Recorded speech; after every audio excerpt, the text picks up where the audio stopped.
Hello everyone, welcome again. Last video में मैंने आपको बता दिया था कि हम प्रोटीन को सेपरेट करने के लिए 2D जेल इलेक्ट्रोफोरेसिस को यूज़ करते हैं। इस वीडियो पे मूव करने से पहले मेरी रिक्वेस्ट है, आप प्लीज़ प्रोटियोमिक्स को पूरा एक सीरीज़ में देखो ताकि आपको ये अच्छे से समझ आ सके।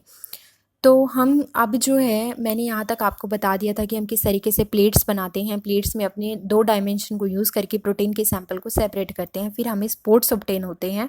अब इस स्पोर्ट को स्टडी करने के लिए हम डिफरेंट सॉफ्टवेयर लगाएंगे। उन सॉफ्टवेयर में हम क्या करते हैं, हम इसको ग्लोबली चेक करते हैं प्रोटीन को, और इसके स्पोर्ट जो यहाँ पे मिले हैं उनको हम डिटरमाइन करते हैं, उनकी क्वांटिटी को चेक करते हैं कि वो नॉर्मल हैं या नहीं है, उनका एक्सप्रेशन कैसा है। तो ये सारे एक्सप्रेशन पैटर्न्स वगैरह, या फिर हम इसकी डिफरेंशियल एबिलिटी डिटर्मिनेशन जो अमाउंट है उसका, या फिर क्वांटिटी नॉर्मलाइजेशन, ये सब हम यहाँ पे इसको चेक करेंगे with the use of these softwares. तो अब आ जाओ यहाँ पर, देखो इमेज के एनालिसिस के लिए हम डिफरेंट टाइप के सॉफ्टवेयर को यूज़ करेंगे कि हम जो स्पॉट हमें मिला है उसकी डेंसिटी को क्या करें, हम मेजर कर सकें। जो हमें स्पॉट्स मिले हैं उनके एजेस को मेज़र कर सकें, उनके सेंटर को मेजर कर सकें। अगर हमारी इमेज पे जो स्पॉट आया है उसका सेंटर अपनी नॉर्मल पोजीशन पर नहीं है, तो ऐसे कंडीशन में हम उसको बोलते हैं कि हाँ, हमें जो प्रोटीन सैंपल मिल रहा है उसमें कोई प्रॉब्लम है, या जो वो ऑर्गेनिज्म है, जो इंडिविजुअल है, उसमें किसी तरह की कोई प्रॉब्लम है, जीन में कोई प्रॉब्लम है, ऐसा हो सकता है। तो इस तरीके से हम इसको ट्रीट करते हैं। तो इसके लिए एक स्टैंडर्ड सॉफ्टवेयर बनाया जाता है। स्टैंडर्ड सॉफ्टवेयर में क्या किया जाता है, एक जेल की इमेज बनाई जाती है, जैसे कि नॉर्मल हमें सैंपल से मिलेगी वैसे ही हम कंप्यूटर में एक इमेज बनाते हैं, एक जेल इमेज बनाते हैं कंप्यूटर में। और वहाँ पे जो हम एक नॉर्मल पर्सन के अंदर जो जो प्रोटीन का जितना जितना अमाउंट या जहाँ जहाँ पे लोकलाइजेशन होनी चाहिए वो उसी तरीके से पूरा का पूरा अरेंज करते हैं। आप ऐसा बोल सकते हो, जब आप लैब में किसी चीज़ को मतलब कि कोई भी सैंपल बनाते हो, कोई भी सैंपल को चेक करते हो कार्बोहाइड्रेट के लिए, कोई भी बायोरेट टेस्ट हो गया, कुछ भी मतलब कोई भी टेस्ट आप करते हो तो आप एक कंट्रोल रखते हो। इसी तरीके से यहाँ पे भी हम एक स्टैंडर्ड कॉपी बनाते हैं कंप्यूटर के अंदर, और उसको हम एक अपना स्टैंडर्ड मान के, एक लेबल मान के हम क्या करते हैं, जो हमें सैंपल मिले हैं उनको चेक करते हैं। अगर सैंपल में हम देखते हैं कि जो हमारी जेल इमेज है, क्या वो उतने डायमेंशन में है। अगर वो उतने डायमेंशन में नहीं है तो हमारे पास ऐसे बहुत सारे सॉफ्टवेयर होते हैं जो हमारी रियल की जेल इमेज को स्ट्रेच कर देते हैं ताकि वो उस स्टैंडर्ड वाली जेल इमेज से मैच कर सके। तो अब यहाँ पे हम क्या करेंगे, कुछ ऐसे वेब बेस्ड टूल यूज़ हम करेंगे इमेज को एनालाइज करने के लिए, जिसमें हम अपने 4 मेन वेब टूल्स यूज़ करते हैं। These web tools are, first one is Melanie, second one is Carol, and the third one is Comp2Digital, and the fourth one is Swiss 2D page.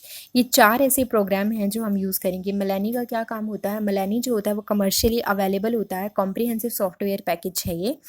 और ये क्या करता है, it carries out background subtraction, spot detection, quantitations, annotations, image manipulations and merging and linking to 2D PAGE databases as well as image comparison through statistical test. मतलब ये क्या करता है कि अगर जो हमें मिली थी जेल इमेज, उसमें किसी तरह की बैकग्राउंड नॉइस है, ये उनको ख़त्म कर देता है।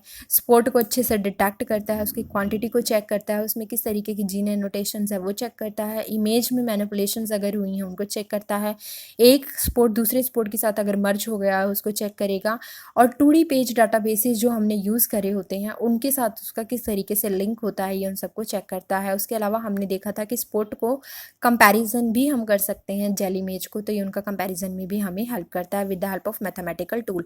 आगे आता है second one is Carol. Carol, it is a free Java program for 2D gel matching which takes into account geometrical distortions of gel spot। तो ये क्या होता है कि ये हमारी जो स्पोर्ट्स हमें मिले थे अपनी इमेज पे, उनके आसपास की ज्योमेट्री कैसी है उनको चेक करेगा, और ये हमें मैच करवाने में हेल्प करता है दो, मतलब कि अगर आप कंपैरिजन कर रहे हो दो प्रोटियोमिक्स की। Third one is Comp2Digel. It is a web server that allow the user to compare 2D gel images with a 2D gel databases और with other jail that the user input. 2D जो यहाँ पे मैंने अभी बताया है that is Comp2D jail.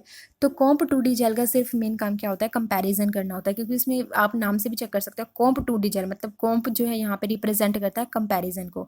तो ये जो है दो जेल इमेजेस को कंपैरिजन करने के लिए यूज़ किया जाता है। इसमें इनपुट डाल दिए जाते हैं, ये हमें रिजल्ट दे देता है।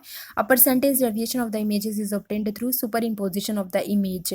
अगर इमेजेस में सुपर इम्पोजिशन हो गई है तो ये हमें जो उसका नॉर्मल परसेंट होता है ये उससे हमें डेविएटेड होके मिलता है, डेविएटेड होके रिजल्ट देता है। तो इस तरीके से हम कंपेयर करके पता लगा सकते हैं कि हमारी प्रोटीन सही है या नहीं है। And the last one is Swiss 2D page. It is a database of 2D gel map of cells of many organism at metabolic resting condition. This state is use for comparison with experimental और disease condition. मतलब resting condition पे जब हमारी कोई cell होती है तो वो कितने अमाउंट में कौन सी प्रोटीन प्रोड्यूस करेगी, ये चीज़ हमें ये बताता है। अगर हमने देखा कि हमारा जो स्टैंडर्ड है सॉफ्टवेयर उसमें तो हमारे पास नॉर्मल इतनी आनी चाहिए प्रोटीन का अमाउंट, लेकिन हमारे पास रियल के सैंपल में प्रोटीन का अमाउंट ज़्यादा या कम आ रहा है, तो हम पता लगा सकते हैं कि उस पर्सन को किसी तरह की कोई बीमारी है और उसको हम ट्रीट कर सकते हैं, क्योंकि ये रेस्टिंग कंडीशन में प्रोटीन जो बनती है उसके अमाउंट को चेक करने के लिए ये वाला सॉफ्टवेयर यूज़ किया जाता है। तो ये 4 सॉफ्टवेयर ऐसे थे जो मैंने आपको बताए हैं प्रोटीन की सेपरेशन के लिए यूज़ किए जाते हैं। आगे जो है हम ये वीडियो शॉर्ट ही रहेगी, छोटी रहेगी।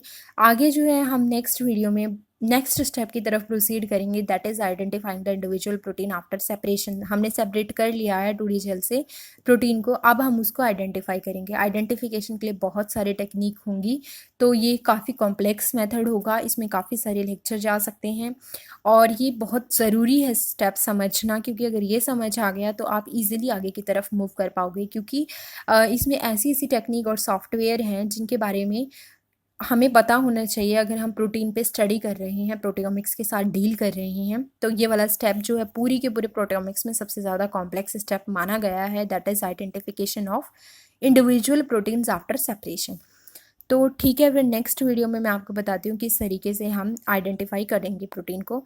उसके लिए वैसे तो बेसिकली 4 टेक्निक हैं जो मैंने आपको बताई थी, उसके अलावा भी कुछ टेक्निक हैं। टोटल इसमें 7 टेक्निक आप बेसिक यूज़ करोगे और उसके बाद आप इसमें जो है अपने वेब टूल हैं वो यूज़ करोगे। तो ठीक है, फिर नेक्स्ट वीडियो में मैं आपको बताती हूँ। Okay, thank you.